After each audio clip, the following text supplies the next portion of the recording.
show. Yes, spoilers. I don't give a shit. It's MCA Ringside Hangout. I am so happy, homie. Bro! Finally. Fuck!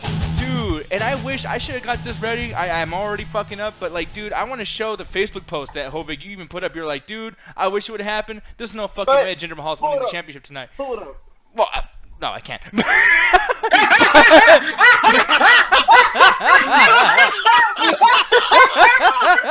Pull it up, dude. You know what, dude? We'll use our imaginations. People imagine Facebook.com, and then Hovig's face like, yeah, boy. No, but here's the thing, man. I am so hyped. Finally, something that we tried to predict and we were wrong in. And by the way, you got Ruthless up in here. Hey, Ruthless, how you doing? What up? What up? Oh man, dude. It's been a while since we had you on a wrestling show, and I'm glad that finally you're on when we're all in a good mood and not mad about what the shit we just watched. So, yeah, man, finally. It feels good to be back. I know, man. Oh god, why are you wearing a red shirt when SmackDown was good tonight? All my clothes are dirty, so I had. They're dirty, so. Can I say something, guys? Dude, What's up? laundry. Dirty laundry. I am in the washing machine right now.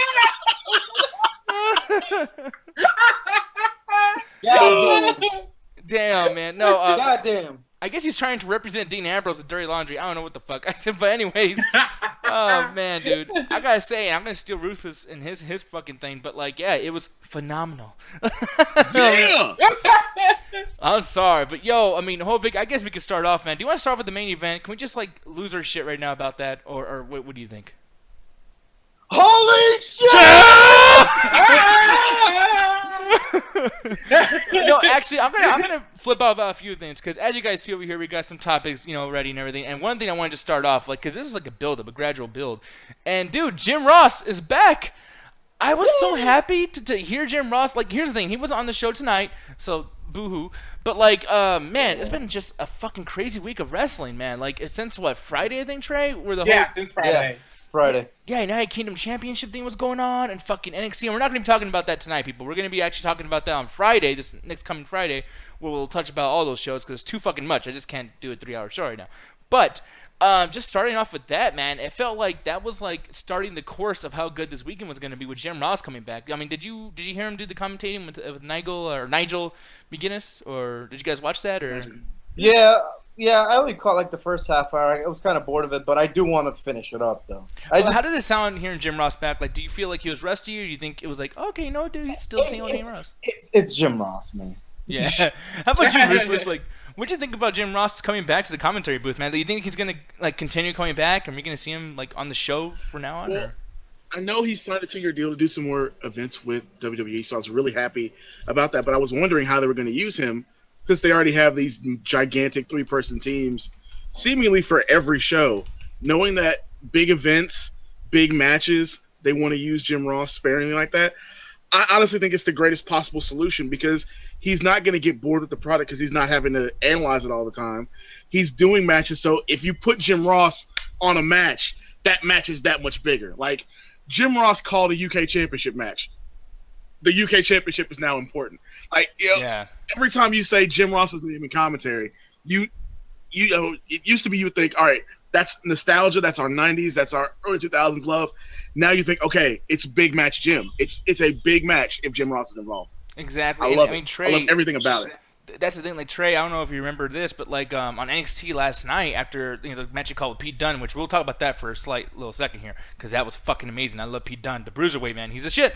The thing is, Trey, like after the match was over, Jim Ross literally like said, "Hey, so I'm out of here, guys. Have a good night, have a good show." And Nigel was like, "Dude, it was like an honor, like just calling this match. Like honestly, dude, like for me." I think more than winning that championship, it must have been so cool to have Jim Ross call Pete Dunne's match, and the other guy, I forgot his fucking name. Tyler Bate. Tyler Bate. Yeah. And it's just kind of like, man, it's just crazy. I mean, were you emotional when Jim Ross kind of like signed off there, or not really? Well, here's my thing, right? Because me, I'm really just wrestling more. I listened to his commentary already on that, but in my mind, hearing him again in WWE, I will admit that, I did get kind of emotional because I thought he was never coming to WWE after the whole Ric Flair thing, 2K14 thing. Yeah. So just seeing him come back for the UK thing on Friday and even doing commentary on that one match for the WWE UK Championship was just very amazing, man. I enjoyed myself so much, especially with Jim Ross's commentary. It just like to me the rest of the night hearing the normal commentary team that NXT had, it's just like, oh man, it's like I wish he was back because Nigel McGuinness and Jim Ross, they got good chemistry. I wouldn't say they're as good as King and JR, but like they're doing pretty good. Well, they finally got something out of Nigel McGuinness. And another thing too, I mean, I know people are probably like, okay, well, you motherfucking nerds are gonna know everything about everything on this stuff, but like, just to give you a little context, the biggest deal here is at the 2K14 conference where they're like, advertising the video game and everything. They had a bunch of old school stars on there, and Ric Flair came on there right after I think his son David Flair died, right? Yeah. Not David, Reed. Oh, David's Reed? Yeah, it was Reed. Reed Wasn't Flair. it? Reed. Oh, okay. The But youngest. he died. Maybe a little few weeks before, like 2 No, weeks. no. Well, he died like a week or so before WrestleMania 29. Oh, I don't remember that. Yeah, but I mean, So he died around that time, man. And Ric Flair was still grieving about the entire situation, and they brought him on, and they're even making jokes like, I mean, this is about the Attitude Era. Lots of Attitude Era stars will come back. I think Stone Cold was on there as well, and then Steen too. A bunch of shit was going on, and when they were talking about everything, it was supposed to be like, hey, like, we're old school dudes, let's just have fun, let's just talk some shit, you know what I mean? I think CM Punk was on here too, talking shit, Dolph Ziggler was talking shit, it was fun. And, Ric Flair was just going off and rambling, but he was being Ric Flair rambling, like, he was still in character, and, like, the whole thing went to shit, and Jim Ross got fired after that. And I'm just glad that he's back now. I think they're only letting him back because Jim Ross's wife died recently, and it's probably just something to get him over everything. But, like, Jesus Christ, man, like, he needs to stay. I mean, when you go to the show tonight, and Backlash was great and everything, but Byron Saxton, dude, he's so fucking bad. Booker T on Raw is so fucking bad. And then Dave Otunga's going to come back. It's like, dude, like, please. Oh, Jesus Christ. Yeah, like, honestly, I don't know who I want more. According to, I forgot, it wasn't Melter, but it was somebody else who was talking about it. I want to say it was Solid Monster.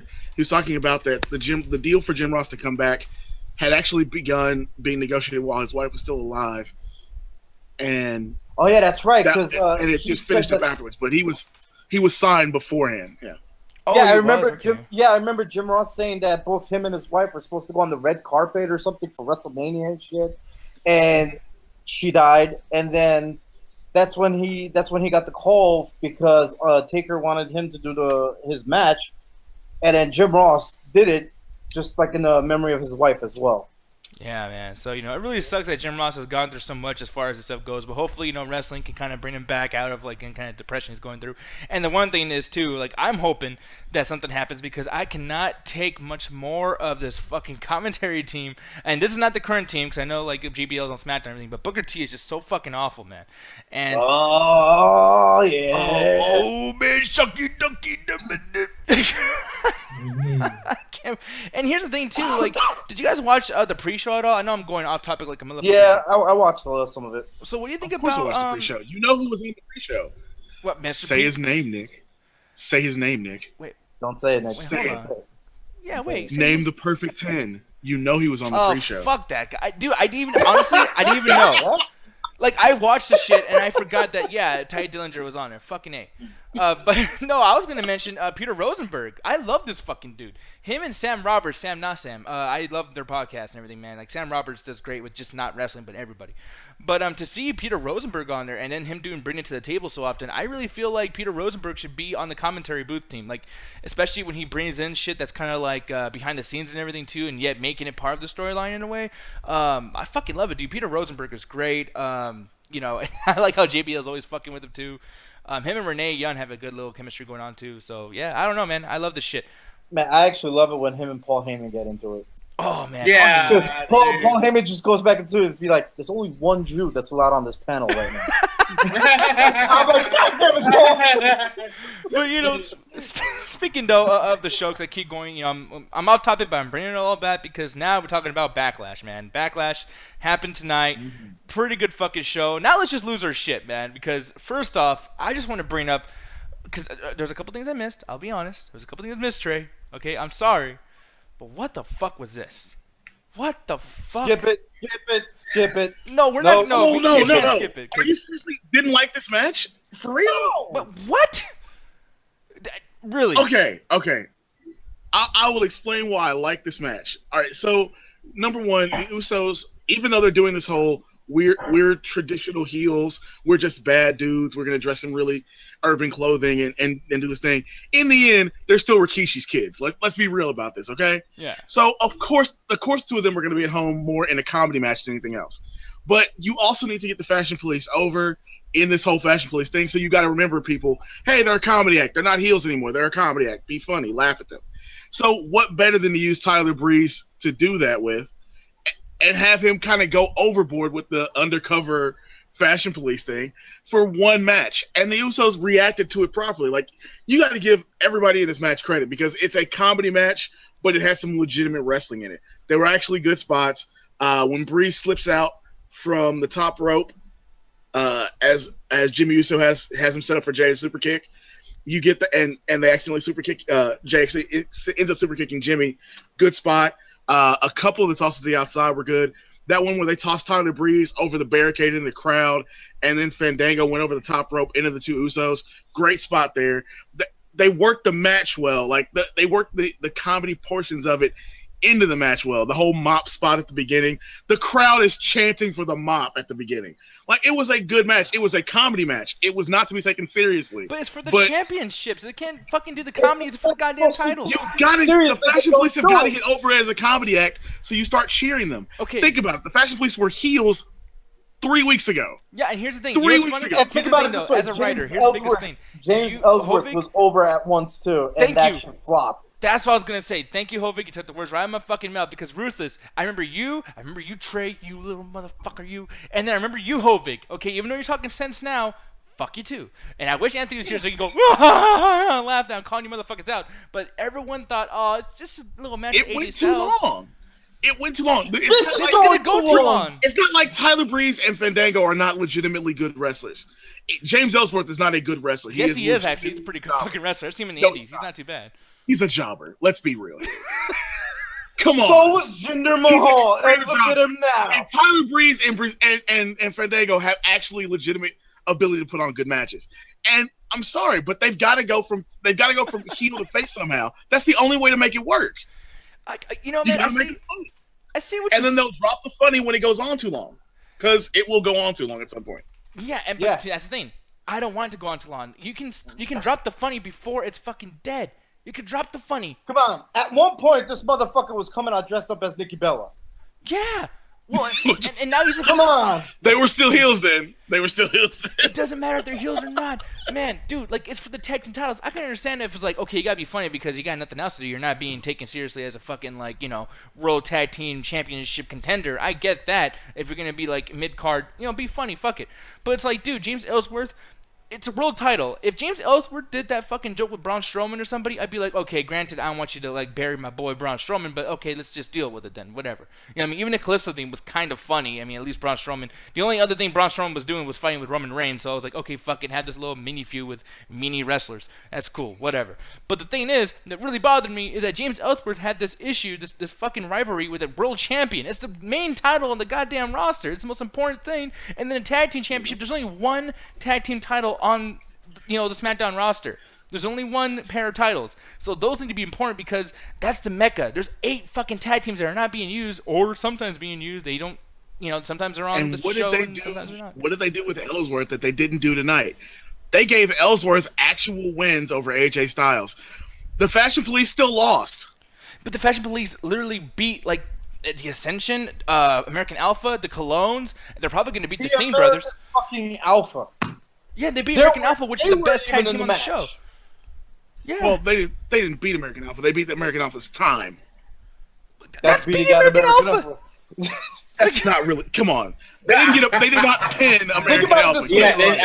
Come on. Think about it. A highly talented tag team got out-timed by fucking Breeze Dango. Yeah, so they can have this stupid fucking match. And then the biggest thing is, where was American Alpha tonight? Did we get any kind of progression with them? It's only a 3-hour show with a 2-hour fucking roster on there. Like, did we get anything there? No, we got to see Luke Harper versus Eric Rowan again. Like, fuck! Shit. I'm actually mad about the end of that match, too. God. Damn it! It was a good show. It was a good show, everybody. But there was some fucking problems. There was fuckery. Fuckery did exist. Yeah, I mean, it is WWE. Let's not get too carried away. But like I said, man, the tag team match was actually a pretty good match. I had fun with it. I'm not saying I didn't have fun, but it's like, dude, it's a tag team championships. Like, once we have like a tag team turmoil match, whatever, like on Tuesday, who's gonna give a fuck? We just saw this. Who cares? I don't know. care. At one point during that tag match, when they started really losing me, is when I forget which one of the Usos it was. They were trying to get onto one of the turnbuckles. This motherfucker, the Tyler Breeze, just rolling back and forth. I'm like, this shit. It's great. I'm sorry. I was dying laughing. I'm like, yo, this shit. Even Trey's just like, man, I can't. I just fucking can't right now. I'm like, motherfucker. Weren't you When you sports do entertainment? comedy right, you get this match. When you do comedy wrong, you get James Ellsworth. Well, When we'll you do see. comedy wrong, you get both the shit. Yeah, I'm just saying. Hey, like honestly, the crappiness of what this could actually be, we won't see it for another couple of weeks. So let's just see if WWE knows when to fucking stop when they're already behind. Let's see what happens. Trey, before you even move on, I just want to ask you really, really quick in a couple sentences, whatever. Like, what do you think of that match? Were you even paying attention? Did you give a fuck at all, or? I did not give two shit. I don't when they showed the Fashion Police episode from like the previous Tuesday, I was like, yeah, I'm out. Nope, I just don't care. I'm out. Yeah. The match, no, that had to be the worst thing tonight. I'm sorry, Ruthless. I really tried, but I no. No. And then with that said, there was some bad here too. And I hope I'm not trying to like. I don't want to like reach. Everyone says I'm reaching for certain things, but this shit is bad. I don't give a fuck about Sami Zayn. And every time I see Sami Zayn conquer some kind of beast or conquer some kind of like obstacle, I'm just like, yeah, of course, there's a Daniel Bryan syndrome. Like, stop trying to replace that void that Daniel Bryan left after he fucking left. Like, you can actually have good wrestlers still be an underdog. I'm so sick of boring ass Sami Zayn, his boring ass entrance theme music, his fucking whoa, like, who cares? Whoa. Yeah. I mean, Nick, I thought I was going to be the one to say this, but you started the chain. I am tired of face Sami Zayn. Me too. Fuck face Sami Zayn. Yeah. We need a heel. At this point, Sami Zayn has been the good guy who gets beat up for a year and a half. Maybe I'm longer. tired of it. And here's the thing, he's a good wrestler. Anthony always, and I'm going to try to stop bringing up Anthony since he's not on here and everything, but it's like, just if he's watching, I got the spirit of you, bro. But the thing is, he's always saying, "Hey, dude, what about the match? Fuck the storyline. Like, wrestling, there is matches. How was a match? The match was great. I love this match. But as a writer and as someone who likes sports entertainment, which you gotta fucking write a storyline, it shit sucked. It's just like, yeah. So whoever loses this match, what's the problem with losing? And why do they want to win so bad? Oh, because they're in a rivalry because they have nothing else to do. Like, dude, Baron Corbin is just floundering. I would have rather seen like a Mojo Rawley versus Baron Corbin feud where it's just like, hey, my balls are bigger than yours. No, fuck you, man. And then they have like a big ass feud, and we just get Sami Zayn just being all zany. Corbin needs to be fighting Kevin Owens for that U.S. title, and I think, I can't believe I'm saying this. I think Sami Zayn needs to turn heel on Ty Dillinger, and that be a feud because Ty Dillinger is the new crowd favorite, even though Sammy used to be that. And now Sammy's mad at the crowd for abandoning him for Ty. You chant 10 every time he's in the ring, but you don't love me at all. Like, I need him to do one of those promos and then go into a feud with Ty. What I really want is I want Sami Zayn and fucking Ty Dillinger to get into like an indie orgasm tag team and just fucking have them like do good for 2 months, maybe win the tag team titles for like a couple of weeks or something, just something really short.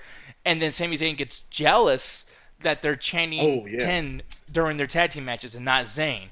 And then that lead to a heel thing at SummerSlam or something. I think that would make a lot of sense. But Trey, what do you think of this match, and what do you think of Sami Zayn's whole thing right now? I actually really did enjoy the match, and honestly, I'm surprised that Sami Zayn won because for the past few months and so, every time Sami Zayn's had this big feud where he has to overcome, he's lost. So the fact he even won is shocking. But I actually agree with all of you though, because it's just like, well, this is another underdog story.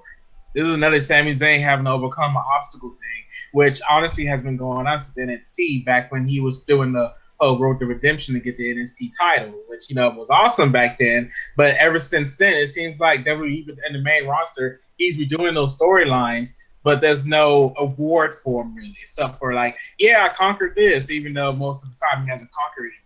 So I do agree that he needs to get repackaged. Yeah, man, it's just fucking weird. And speaking of repackaging, man, another thing I'm getting sick of too, and I'm starting to see the same kind of issue here. But fucking AJ Styles, man, like he should have won this match. Why the fuck didn't he win this match? Kevin Owens is so not as good as AJ Styles. I love Kevin Owens, man, but it just didn't make sense. And then once again, underdog shit. Oh, he's injured, the poor puppy dog. Oh, I hope AJ Styles is okay. No, I think what they're doing is I think they're just they're trying to keep AJ Styles really safe. They're trying to keep him safe so they could just they can always use him at any fucking time, Yeah. So I feel like there's AJ lost the match because Jinder Mahal's a transitional champion and AJ's getting the belt back. Yeah, I mean, I see that actually, Ruthless. I totally see that. But then again, I see this at the same That's time. why it was a count out instead of a normal victory. Well, I think it was a count out because Kevin Owens is a fucking heel, and it's like, well, Kevin Owens has to win, and then we had to keep this going for another month because we got nothing else going on. I think it was just a desperation move as far as the writing team goes because they got no fucking creativity. But with that said, though, and I'm gonna go ahead and show this because the layout covers AJ Styles' face, but this whole thing of him it's John Cena syndrome or the Rock syndrome, where it's like, they're really good at selling, so hey, sell the entire match. Ooh, ow, I'm injured. Ooh, Kevin Owens is such a bad guy, he's beating me up. And then but you still had to cheat. It's like you just fucking screwed over Kevin Owens' character, and then you kind of screwed over your own shit too. And I mean, dude, it was such a great match. This is match of the night for me. I fucking love this match. But it really was match of the night. Yeah, AJ Styles stealing the show once again, but still, writing wise, what the fuck? It's just imagine if this ended with AJ Can you Styles. Talk about that powerbomb? Oh God, yeah, that shit was amazing. Can we talk about that? Thank God that style clash should have happened off the fucking side of the ring. No, that totally should have happened. I wanted that so bad. If that shit happened, that shit would have been the worst thing ever. The most epic thing. I think Kevin Owens is the only person who could have taken that Styles Clash. He's the only one that could have done it. No, can we talk about that fucking that vertical suplex where he put him on the apron and almost dropped him on his fucking head? Dude! Jesus Christ, dude! Man, match of the night, man. No, match of the night, easily. Easily match of the night. I fucking love that match, and that's the thing. I'm gonna go and ask Trey really quick. Trey, do you feel like if this match ended with AJ Styles winning the championship, do you feel like this would have been the main event, best part of the entire night? I mean, what do you feel about that? In my mind, I was just like, do I want AJ Styles to win the United States Championship? Yeah, that's been the question with me with this feud. It's like, because I was kind of liking what was going on between them, but it's just like, but do I want him to win that title? And honestly, and Hogan's shaking his head, he's right. No, I would not have wanted AJ to win the title. So I actually like how the match ended, and I gotta say, that has to be the most unique count out that's ever happened in the Raw WWE. Oh, yeah, I've never seen a count out like that before. So I was it was the fastest count out I've ever seen too. Right, that motherfucker was so fast. Man, he went from I think the motherfucker skipped 2 to 9 and went 1 to 10. Yeah, man, that was pretty good. Shit. Fuck, man. I was like, what the hell? That ref was like, I gotta get out of here, man. 110, get fucked, you done. Yeah, get the fuck out of here with that shit. I mean, the quote Anthony in a way is just like it was a way to make both people still stand strong at the end of the day, which they do. So yeah, I enjoyed it. I enjoyed the match. The match was the match of the night. And then fucking Kevin Owens come out and super kicked his fucking head while his leg was still caught. Oh, that was amazing at the end of the match. But hey, that kick unstuck his fucking leg. Yeah. Yeah, it helped. Miraculously. Kevin Owens watching the referee struggle. He's like, "Oh fuck it, let me help you out." Bam. Yeah, exactly. Oh, hey, got him. Yo, that was amazing, and I like how it had that extra little heel flavor. Granted, Kevin Owens won. He could be a heel or not a heel. It doesn't matter. But the fact that he did that, it was almost like, Kevin Owens, fuck you guys. I really don't like AJ Styles. And this right here at the end with that super kick, I was like, you know what? That's what's going to be replayed in the rivalry video for the next pay-per-view. You know what I mean? You know what it is about this specific match is that it's AJ Styles versus Kevin Owens. Yeah. They're both fucking incredible. They both put on an incredible match, And who knows what they're going to do from here, you know? Like, this was one of those matches where it's like, man, fuck. As much as I love AJ Styles and as much as I would love him to win, I ain't even mad at whoever wins this fucking match right now. Yeah. You know? And that's the same thing I felt with this, because even right now as we speak, dude, I do not remember who won this. But this fucking match, granted, there was a lot of doubt. That move is stupid, by the way. Becky Lynch tapped out to Natalya. Okay. But that's a bad decision. Yeah. And what the fuck was up with Becky Lynch's hair? Jesus Christ. I disagree. I said it to everybody. She was playing Horizon Zero Dawn before the night started or something. I saw you in ROS Wrestling fans. She's been doing that lately at every pay-per-view. Like, I've noticed that. She's done like some famous redhead from either video games or television or movies. Oh yeah, WrestleMania she did a big one too. And you know what's funny? I remember Alan said that too. Birdman, the guy who's always on the Midnight Chat Attack with us, he said that shit about Horizon Zero Dawn for WrestleMania. He was like, "What the fuck is this bitch doing?"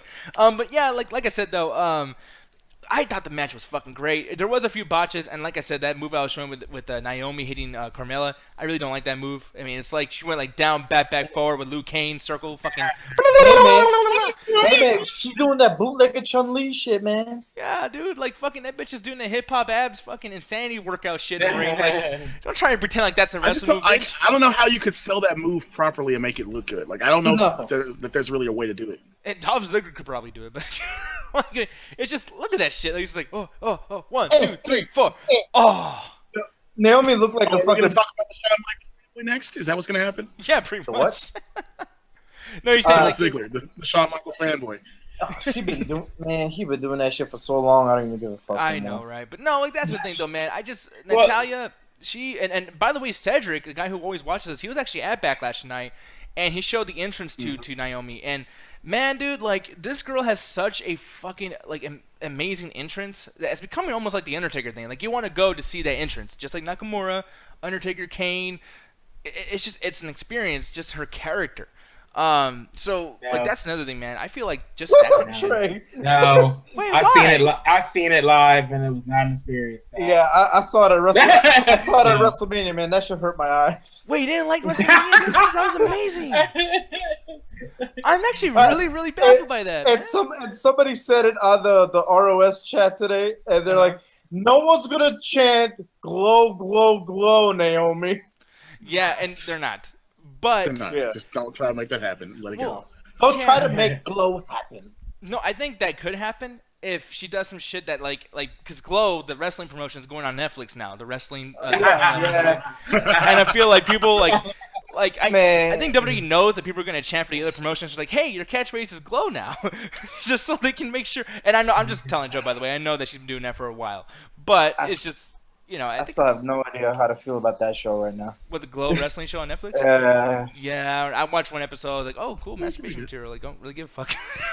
I mean, it's not that great. It's not good wrestling. I thought it was actually going to be a wrestling show, but I was like, oh, it's a no. I thought so too because Chavo Guerrero apparently trained the cast and everything. So I was like, oh man, is this actually a wrestling promotion with celebrities? What the heck? But then you actually see, oh wait, never mind. And the only actual wrestler I see on the show is Karma.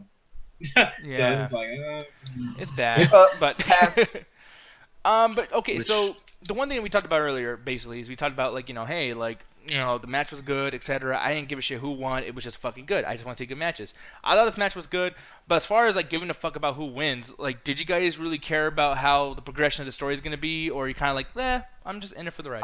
I honestly thought that that fucking Charlotte was gonna turn on everybody. Me too, because when she came out. No, thank you, Trey. And here's the thing, Trey, is that when she came out, did you notice how the camera zoomed up into Charlotte Flair's face, and she's smiling like, "Oh, the crowd loves me." Oh, man, they pushing that fucking positive agenda on that bitch. Like, she is gonna be the face for the next 3 months. Like, I really feel like that because they really hating that shit right now, man. Yeah, I actually really thought we were gonna get the actual Becky Lynch turn there, but it still had something to happen. Yeah, happen. with great hairstyles comes great aggravation.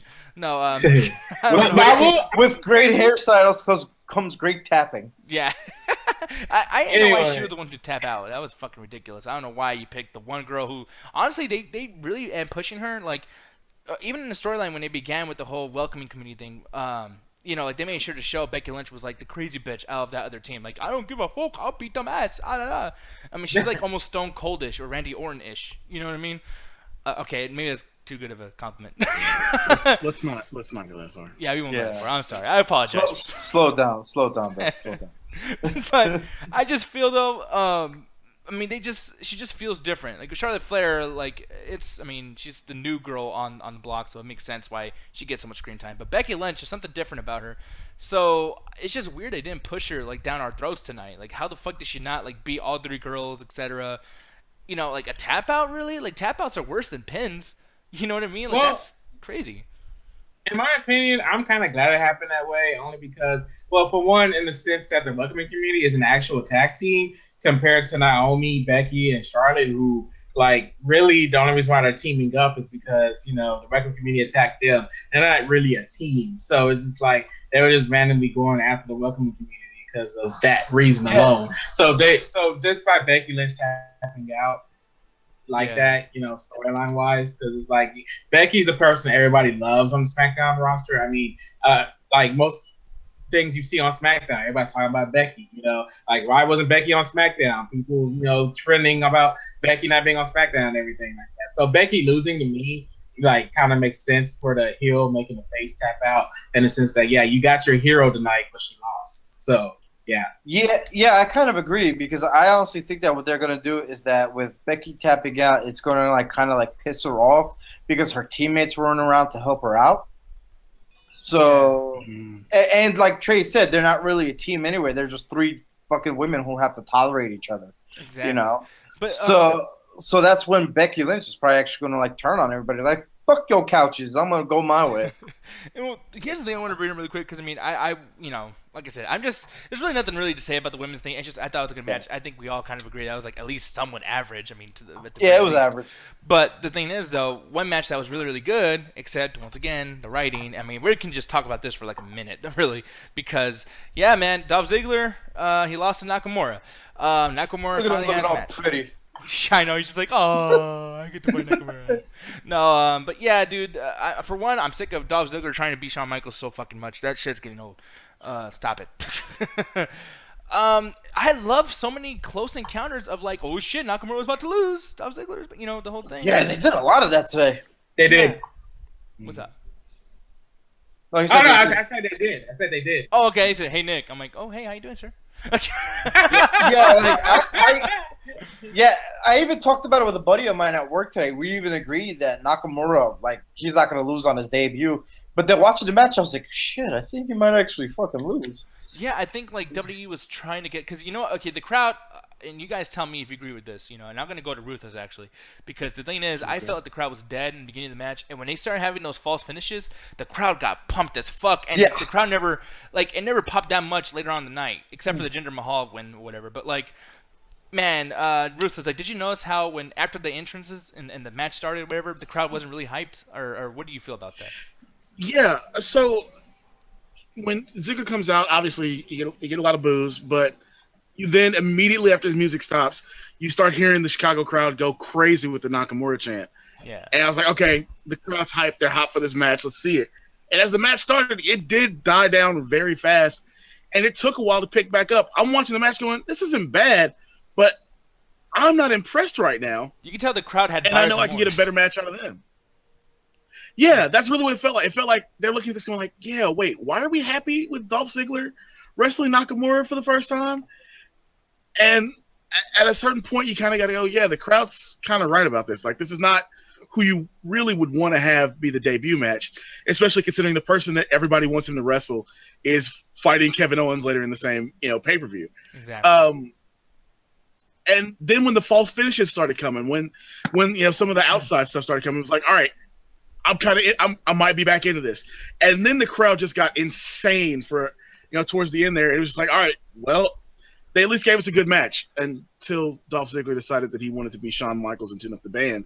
Yeah. I was all with it. So that's the thing. I was with it too because I sometimes I feed off the crowd as well. Like, I can tell if what I'm seeing is actually good and not just something I like personally by the crowd reactions. Mm-hmm. And I noticed, like, that crowd died, and I was like, this is what I was talking about for the last fucking 2 months. That the crowd goes, yay, this theme song. dancing. Everyone's doing the fucking dance, or whatever. And then when the show, when the match starts, you're like, oh yeah, this shit sucks. I'm drinking the Kool-Aid. But then, man, Dolph Ziggler saved the fucking match, and like I think Nakamura did too. I won't shout Nakamura that much, but like Dolph Ziggler, just him trying so fucking hard, and the camera work. I hate bringing this up because I feel like Justin Zarian or fucking Julian Hemmendinger, but it's like the camera work was so good, just showing Ziggler just like motherfucker die, like he just couldn't beat him, and it made me think like, dude, Ziggler's gonna win, and then somehow maybe Nakamura turns heel at the end or something. Like I was expecting a lot more, and I wasn't expecting it in the beginning. So for that shit to change, good fucking job. Like seriously, like that's another like second match of the night for me. Like that was incredible. But Trey, what do you think about the match, man? I loved it. As Shinsuke's first match on the main roster, even though commentary kept pissing me off and they kept calling him the artist, like fuck them. Yeah, that shit was annoying. I know, was he Goldust from 1998, the artist formerly known as Nakamura? I was like, what the fuck? Luna Vachon's gonna be managing him now or whatever. Go ahead. Right. But the Dolph Ziggler turning up the bad thing didn't piss me off because the thing is, the fans kind of pushed Dolph Ziggler to start doing the Shawn Michaels thing because he got compared to Shawn Michaels so much that now he's owning up to it. So it's just like I actually do kind of enjoy that, in a way, because I love Dolph Ziggler. Man, they killed it tonight, man. Like I agree, it started out pretty slow, kind of boring, but Ziggler put out all the stops, man. He really tried. He really wants to take Nakamura out. One thing I didn't like though, I guess, is that I didn't like that the Shinshaw took Ziggler out just like that. But I guess that's just improving that how strong the move actually is. But I kind of wish Ziggler kicked out just to make the match keep going to show that Ziggler was going to be just as resilient as Shinsuke. But oh well, you have to push Shinsuke and show that why he as popular as they were advertising him on those dumbass commercials that I hated so much that I almost broke my phone over. So yeah, I enjoyed it. Do you feel like this is the end of that feud, or how do you feel about this? Because I feel like that was, I expect more out of it. Like, me and Hovik were talking about this, like, last week on the last SmackDown show, that we know for sure is going to continue. But honestly, the way this ended, I can see this being the end. And, like, Nakamura taking a month off again, and Ziggler's taking his frustrations out on Sin Cara or some shit. Like, you know what I mean? But do you think this is the end, Trey? Or? Yeah, I honestly, I think it should be the end. Like, there's nothing else that can be said. I don't want this to be a Ziggler saying, I almost did it. I know I could do it. Like, give it to me. Like, I don't want it to be a Christian one more match thing. Like, I don't want it to be like that. I just kind of think if the match happens, Ziggler tried his best, and he really did. And let's leave it at that. And Shinsuke just moves on to the next one. So, the big one now. Hovik, I'm going to give this to you, because I know you're percolating up and down in your heart and everything. You're all happy. Man, Jinder Mahal is the fucking world champion. Holy shit. Holy shit! So, okay, match sucked. I'm just gonna put it out there right now. I don't like the match. That match was bad. Nah, son. The ending was good, but I don't know. Go ahead. It was a decent match. It was a decent match. It did definitely get slow towards the middle. At one point when Jinder Mahal had him in that one arm lock and everything, they went on for a little while. They did slow it down, but it wasn't a terrible match whatsoever. I mean, it reminded me, you know what it reminded me of a lot, actually? Do you remember the pacing of the Stone Cold versus The Rock at WrestleMania 15 in 1999? The one with The Rock, like, suplexing him on the fucking stage and shit? Yeah, and, like, they're just wrestling all over the place. It's, like, messy. It felt like a really bad ECW match. Like, that's what it reminded me of. Because I love Stone Cold versus The Rock. But, like, that night in 1999, WrestleMania 15, that match was basically just a storyline as a match. They didn't even really have a match. It was just like, they hate each other, so there you go. Like, why have a good match? People already that match was pretty much signifying of what's to come with those two careers. Exactly, and I feel like that was the same with Randy Orton. Almost to the form. I mean, I don't know if you guys remember like the pacing of tonight's match, but like Randy Orton, he didn't even let the announcements continue. He was like, "No, fuck you, motherfucker," and he just ran started beating the shit out of Jinder Mahal. Just like Stone Cold did with The Rock. You know? Yeah, basically, like I'm sitting there, just doing something real quick. And all of a sudden, I look at the screen, and he's just fucking attacking. I was like, "Oh shit, okay, that happened." We're going. And he's just fucking And then the fucking commentators were like, this match hasn't even started. I was like, shit, they didn't even ring the bell yet. I was like, this is not even a match. Yeah. And I thought that was going to lead to Randy Orton beating the fuck out of the Scene Brothers and getting them out of the way. But then the bell rang, and I was like, oh, okay. You know what? I was so upset when they were doing that because I thought this was going to be the old beat the shit out of him until he can't fucking respond and then the match is forfeit. And then Jinder Mahal got into the fucking ring and he got pissed off. I was like, oh, we're about to have a match right now. Yeah, I was feel like that. Okay. Here's why I feel about that. I feel like Jinder Mahal had a little bit of a, not like a Brock Lesnar moment, but like a Batista moment where it was like, yeah, or a Mason Ryan moment or something where it's like, you know what, like this title is gonna make him out to be the biggest fucking star. He's like, I'm gonna fuck you up, bitch. Yeah, like I mean, Trey, I'm gonna ask you now, man. Like beginning of the match at least, just to start off, like, what'd you feel about the pacing of that and Randy Orton fighting right away, etc. Like, were you hyped or were you kind of like, I still know what's going on, like fuck this shit? I thought Jinder was gonna do that actually. Like I was shocked that Randy did it. I was like, holy shit!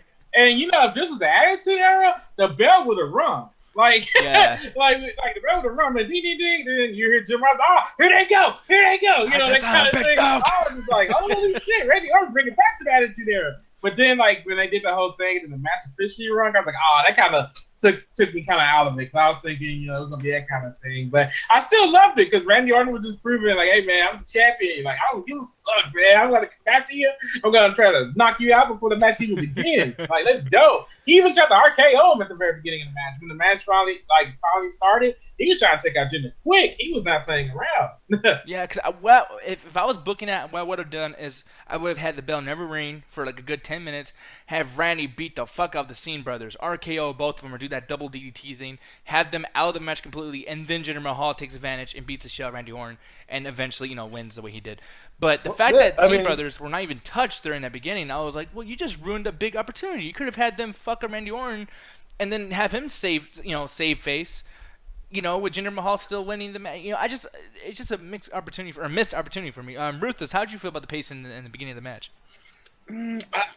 I liked that they, you know, went with Randy suddenly being aggressive because I think that's where Randy Orton only really does good when he's in that position.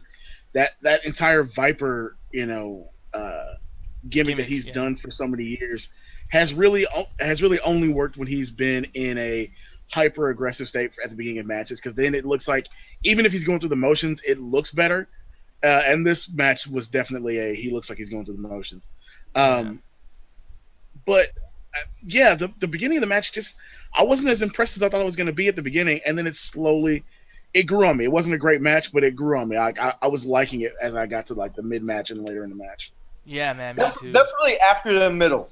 After like it was slowed down and everything, and it picked up, then it really picked up. Now, commentation. I've been talking shit about commentation, and that's the reason why, I mean, and now I'm letting you guys know my secrets on certain things. But that's why I started the show off with the Jim Ross thing, because commentation is important. And when that whole, like, swerve happened at the end where they're like, oh, Randy Orton got it. Oh, fuck, no. Goddamn Scene Brothers. Shit. Fuck. And they're, like, getting all pissed off. That sold it so much for me. I was like, ooh, because I was getting the show ready and everything, you know. Takes me a while to get the shit going. Mm-hmm. And literally, like, when that happened, I stopped. I completely stopped. I was like, I don't give a shit if we're late for the Ringside Hangout. I got to see what the fuck's going on, because JBL and Byron and everybody, man, they sold that shit so well. Just flipping the fuck out. And I think it was worth it, too. I think they really did a good job building that. And then with Jinder Mahal winning, I mean, the crowd, like, man, the cameras went to the crowd. People were doing that whole Undertaker face thing where it's like, you know, when Undertaker, you know, lost the streak or whatever. Like, there was reactions like that in the crowd. Like, people were like, oh, like, you noticed that it was mainly kids that they were showing.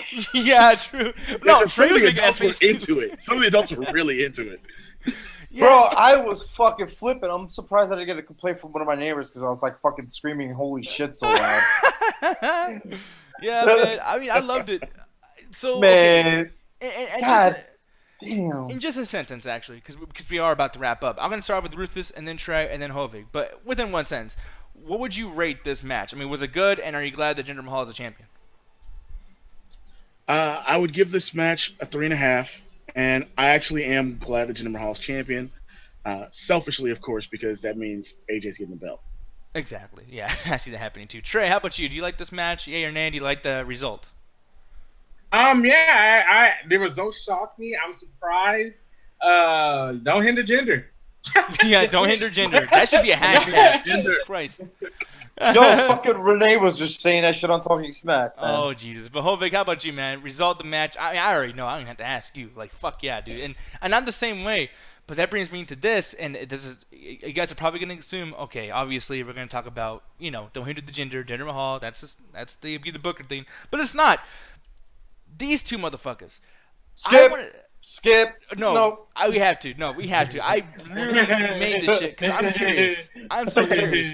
What can we do to fix these motherfuckers? Like, does anyone have any idea on what to do with these guys after tonight? What's next? Do they fight each other again? Put them on Raw. Put him back with fucking Bray Wyatt. Thank you. That's it. That's it. I'm done with him. I think that you should have. I think you should really have the two of them,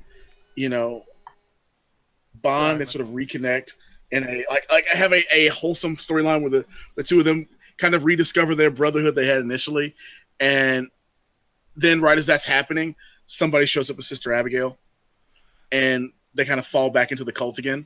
Yeah, go from there. Wouldn't Bray Wyatt need to be there for Sister Abigail?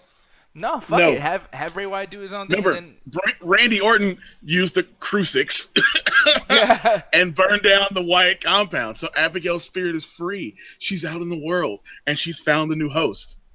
And Abigail comes to save them. Please no. You can't do anything else with them. Nothing else with them works unless they join another stable, because Eric Rowan is not compelling, and Luke Harper, they don't want to get above the mid-card. What the hell was going on? Man, are they really trying to make that fucking mask like fucking Eric Rowan's urn? Yeah. Basically. That's what I'm thinking too. That's so funny you brought that up. But here's another thing that I think, and I'm going to go ahead and be the booker on this shit, because I feel, personally, Ascension ain't doing shit, these motherfuckers ain't doing shit, make the Ascension, booyah. Have Luke Harper be the leader, because he's the one he has the best talking skills. Have Ascension revive themselves and try to win the tag team titles, and have Eric Rowan be the big dummy with the fucking mask trying to win the United States Championship. Have them take over fucking SmackDown. And then maybe they're like, hey, who's the leader? Who's the higher power that brought all these guys together? You find out it's Nakamura. Bam! Smack that ass. Yes, Hovig. Booking for your ass. Is there a kick Nick out fucking selection here? Dude, I love... Okay, you don't like that idea? I was with you until you brought up the whole Nakamura thing. Well, you gotta do something with that fucking no-talking English motherfucker. Like, you can't just be in the bag making rice the whole fucking time. Because that would be a good idea. Put them in a stable that kind of resembles their type of fucking thing. Or fucking make them join Sanity. Ooh, Web Sanity comes back. Fight Sanity. Wait. Ooh, wait. Go ahead, Ruthless, because I like that idea. All right, so you bring up Sanity on SmackDown instead of on Raw. And so, of course, the first thing Sanity destroys are the two former Wyatt family members. Yeah. And so now you have the two of them fighting Sanity. Well, they could use some help. And we know somebody else who's had problems with Sanity. Ty Dillinger. The Perfect 10, Ty Dillinger. And there you go. And then it'll be called the Perfect Team. Oh, I don't know about calling them the Perfect Team, but you do essentially what NXT's doing had been doing with Roderick Strong and Ty and Noah Jose anyway. You have them as the opposition to Sanity, because that Eric Rowan Ty Dillinger feud could actually be a nice, mid card up to upper mid card feud on a SmackDown that you need people to get stuff done with only 2 hours. The one thing I will say is the last thing SmackDown needs is more people to pay, because for some reason they can't fit more people on the fucking roster. People that are even already on the roster. Oh, the Usos are champions. Oh wait, no, they're not on the show anymore. Wait, no, they're back on there. How many tag teams are on the fucking show already? And we had that tag team match. I mean, Nakamura, he can't even fit his fucking little Chinese ass in the show half the time, and already taking up too much fucking hours and whatnot. He's Japanese. I love Ruthless idea, but they need to give SmackDown another hour then and take off that 205 Live shit. Put that shit somewhere else. Make 205 Live and NXT a 2-hour fucking get-together show. No, fuck that. Yeah. 205 Live needs to stop being live, one, and needs to be taped at the same time as NXT at the NXT arena. Oh, God, at the arena. That way you can do showcase matches on Raw and SmackDown, so people are still watching it on Wednesday night. And then teach that fucking Full Sail University crew to fucking change the ropes and everything. Or they could get rid of the useless main event and pre-tape full Raw. Yeah, that's still around? It's still around. Why is Aleister Black debuting I was there. Aleister Black just wrestled on main event. Yeah. Yeah. And that's the thing, that's Aleister Black, the hottest fucking thing going on NXT right now. Everyone keeps going, I can't wait to get on the main roster. And you debuted him on the shit that nobody watches. Fucking hell. God. Yeah, and it's on what, Hulu? Yeah, and then here's the thing. You know what's No funny about one have Hulu? Hulu. On Hulu, fucking even on the Raw uploads on Hulu, I used to have Hulu for Raw. They take off half the fucking show. You can't even watch the entire thing. A 3-hour show is an hour and a half on Hulu. Yeah, with commercials still. What the fuck? It's essentially what USA was doing back in the day on Saturday nights, because the Saturday nights at 1 o'clock in the morning. Oh, they yeah. I would remember show that Raw. shit. Yeah, The raw highlights. Yeah, that's pretty much what Hulu does. I remember when they used to do WWE Bottom Line. I really liked that show just because it had Stone Cold catchphrase. That was really cool. Yeah. But anyways, people, we're gonna move on because here's the thing. I'm gonna pull up my alarm clock or wherever the fuck my stopwatch because we're gonna play a little game. I want you guys to give me your rating of the show and just anything else you want to add on in 30 seconds. Okay, because this is called, and then move the fucking Facebook notification out of the way. Booyah! This is called TikTok. So, as far as wrestling goes, tonight's show, give a full review and your rating starting now. Hovig, go, son. All right, my review for Backlash would be a nice, stellar 4 out of 5. I really enjoyed the matches tonight. I'm blown away with fucking Jinder Mahal winning the fucking title. That surprised me. AJ Styles, Kevin Owens, match of the night. Sami Zayn, Baron Corbin, meh, don't care. The women's match, decent. The tag match, fuck you. Eric Rowan and Luke Harper, fuck you. Shinsuke Nakamura versus Ziggler, sweet. Awesome, there you go. Wow. Booyah, and let me just so I can hear it, just to see if it works. One, and that's the noise that you'll hear when it means it's time to shut the fuck up. So I'm gonna give this to Ruthless. See, you're the main event tonight, baby. Okay, you're the main event. Ruthless, go ahead in 5, 4, 3, 2, 1. All right, Backlash. Return to form for SmackDown Live. Definitely much better than everything I've seen here lately out of them. Going to give it a solid 3.75 out of 5. Love the AJ Styles match. Love the, of course, return of Ty Dillinger to television. And decent main event, but with a decent finish, but not really a great match. Great overall, 3.75 out of 5. 3.7 out of 5. And yes, I'm going to go and stop this thing right here because I will say, man, 3.7 out of 5, that's a pretty fucking good rating. And I completely agree with that. I'm going to give my rating before you give yours, Trey. And I won't even put this thing on because I feel like this was a definite 3 out of 5, 3.5 out of 5. Great fucking match. Great matches. It's just, at the end, bad match, cruel writing, but I like writing, so there you go. Trey, your turn. You're the main event. Go right ahead, my big man. Fuck, I gotta get like the paid version of this fucking thing. All right, go ahead. 3.5 out of 5. I'm with you, Nick. The show was decent. It's just that this whole weekend was a weekend of wrestling and Backlash. Even though it wasn't bad, it was it wasn't the best of all the wrestling this weekend, but it was still pretty good. Don't hinder gender. That's it. Don't hinder gender, man. And yeah, man, I completely agree. I'm going to turn this fucking thing off because, yeah, we're about to wrap this shit up. We done. We are done, people. Now, before you wrap it up, Nick, I got one thing to say. What's up, baby? On Twitter, I just saw something. You saw the Bray Wyatt shit? You saw the Bray Wyatt shit? Wait, what happened? Bray Wyatt is so, because like he just put one post about Jinder winning the title. Not even a post. He put one word. One. What do you say? Word. Damn. That's awesome. That's all. I kind of felt so fucking bad for them. Are you sure he's not listening to Kendrick Lamar right now? I don't feel bad because that pretty much shows what that Randy Orton Bray Wyatt feud was. Nothing. Yeah. Compared to this Jinder and Randy Orton thing. But that's it. We can end the show. All right. Well, with that said, actually, here's the thing. I'm going to just put this out there really quick because we just did this last night.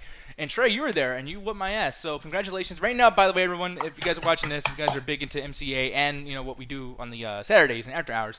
Trey currently is the Injustice 2 World Champion of our little community here. Because Trey's a fucking cheater. He's a little bitch. That's why he's hiding his face right now because he's a little cheating ass motherfucker. And but I will say, man, we're going to be doing this again on Thursday. Usually we do an anime night, but I think that was last week. So on Thursday, Trey, are you going to be able to be there and defend your championship? Heck, I'm going to be there. Heck yeah, I'm ready. All right. I'm already ready. I wish I was there, but I don't have the game yet. Dude, once you get the game, please, Hovig. You gotta play with us, man. I swear. You're gonna love. Oh. This game is better than Mortal Kombat X, man. I'm telling you. Oh, I'll play with y'all, baby. Yeah, it's a great game. Man. I enjoyed it. But with that said, y'all, it's time to go. I am happy. I love Backlash tonight. It's fucking awesome. Ruthless, you want to go ahead and plug anything that you're doing right now, man? Oh, MCW's pay-per-view, Blast from the Past, will be out on Thursday or Friday this week. So check that out. Yeah, man. Big special location for part of it. Wait, hold Can't on, tell you guys where. My shit's fucking up. Jesus Christ. But yo, all right, people, I am done. We are out of here. There's only one thing left to do. Trey, you know what it is, man. You gotta be the Anthony of the situation, bro. What is it? Okay. Down 3. 1, 2, 3. WrestleMania was better than Backlash in some ways, but not really all that. Hell no! Okay, hold on. Holy Jesus. Don't even say it. In this situation, you know, I want to say fuck WrestleMania. Put this shit on.